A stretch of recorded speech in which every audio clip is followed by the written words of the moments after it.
जय हिंद साथियों, जय हिंद।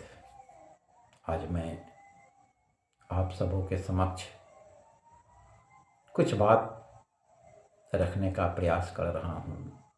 वह बात यह है कि देश के अंदर कुछ ऐसे राजनेता हैं जो कहने के लिए तो राजनेता है, पर उनकी समझदारी किसी भी तरीके से राजनेता की नहीं लगती। मैंने यह बात इसलिए मैं कहने का साहस जुटा पाया हूँ कि मैंने इसे देखा है, समझा है, सुना है और भुगता भी।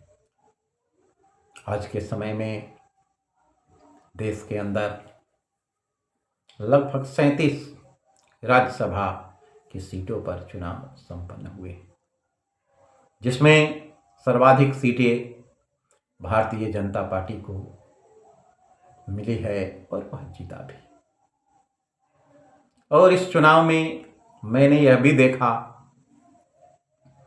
कि बहुत सी ऐसी पार्टियां जो अपनी पार्टी के सिद्धांतों से हट करके अपनी पार्टी के जो नेता हैं, पार्टी के जो अध्यक्ष हैं, उनको उनकी बातों को न मानते हुए क्रॉस वोटिंग भी किया है।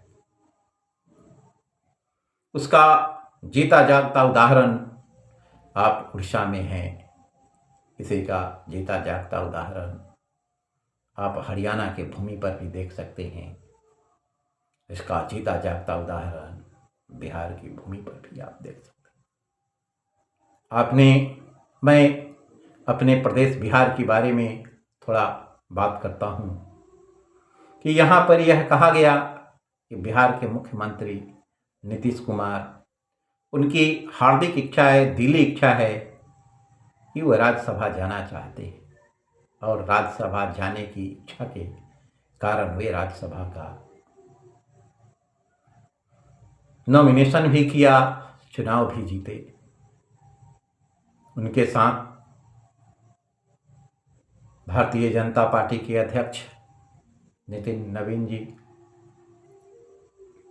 यहाँ पर शिवेश राम और उपेंद्र कुशवाहा भी यहाँ चुनाव जीते और रामनाथ ठाकुर भी यहाँ से चुनाव जीते। लेकिन बिहार में राष्ट्रीय जनता दल के एक विधायक जिनका नाम फैसल रहमान है, ढाका से 178 वोटों के मामूली अंतर से चुनाव जीते। उन्होंने मतदान नहीं किया राज्यसभा के चुनाव में। जब उनसे कहा गया तो उन्होंने बहाना बनाया कि मेरी माँ का तबीयत खराब है। भाई, माँ का तबीयत खराब है तो माँ की सेवा में घर के और लोग भी थे, सिर्फ मतदान करके आ जाना चाहिए था, परंतु उन्होंने ऐसा नहीं किया। यहाँ पर कांग्रेस के 3 और विधायक, उन्होंने भी इस चुनाव में अपने पार्टी के व्हिप के खिलाफ जाकर के मतदान किया।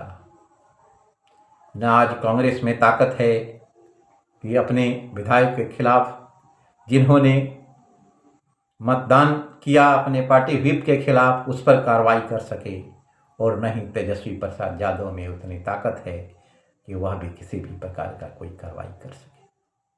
क्योंकि कांग्रेस पार्टी के बारे में जहाँ तक मेरी समझदारी कहती है कि AICC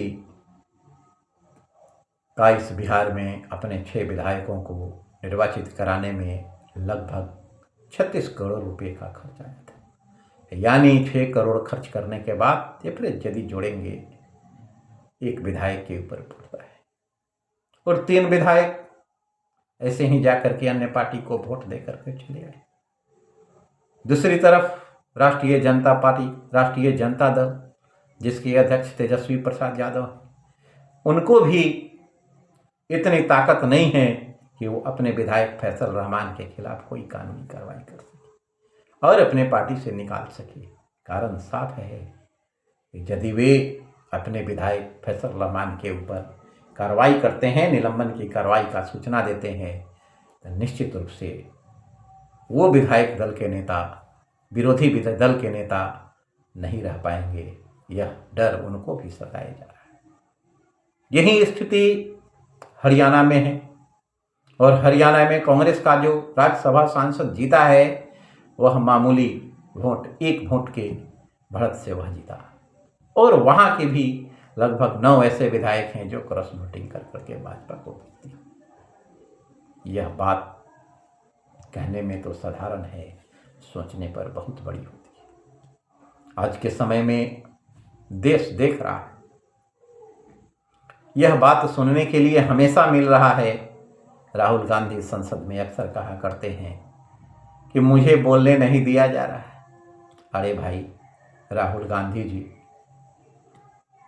आप बोलते हैं कि मुझे बोलने नहीं दिया जा रहा है, जनता की पूरी अदालत आपके सामने। अरे आप अपने पार्टी के नेताओं को संसद में नहीं बोलने दिया जा रहा है तो क्या हुआ? देश की जनता के समक्ष माइक मंच लगा करके अपनी बातों को कहिए।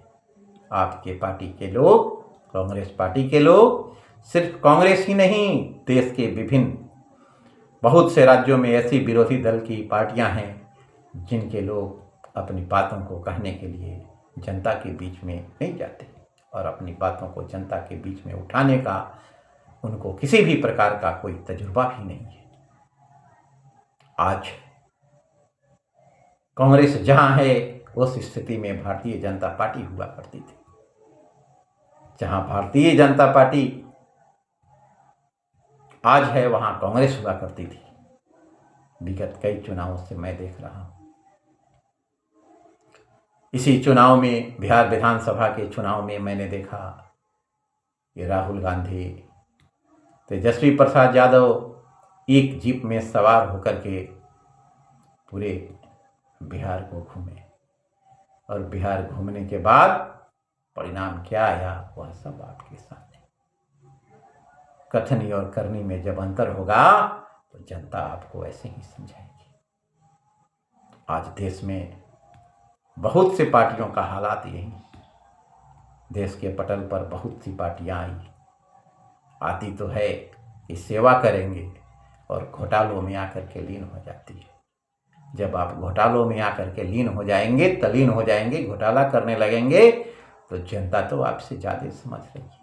इसलिए यदि आपके अंदर सेवा का भावना है, कांग्रेस ही नहीं देश के सभी विपक्षी पार्टी के नेताओं के पास, तो जनता के समक्ष जा करके अपनी सेवा भावना का प्रदर्शन कीजिए। जनता निश्चित रूप से आपको आत्मसात करेगी, आपको सहयोग और समर्थन देगी। लेकिन जाएंगे तब न जाएंगे, न अपनी बात सुनाएंगे, अपने पास क्या है उसका बखान भी नहीं करेंगे तो समस्या जस की तस रहेगी।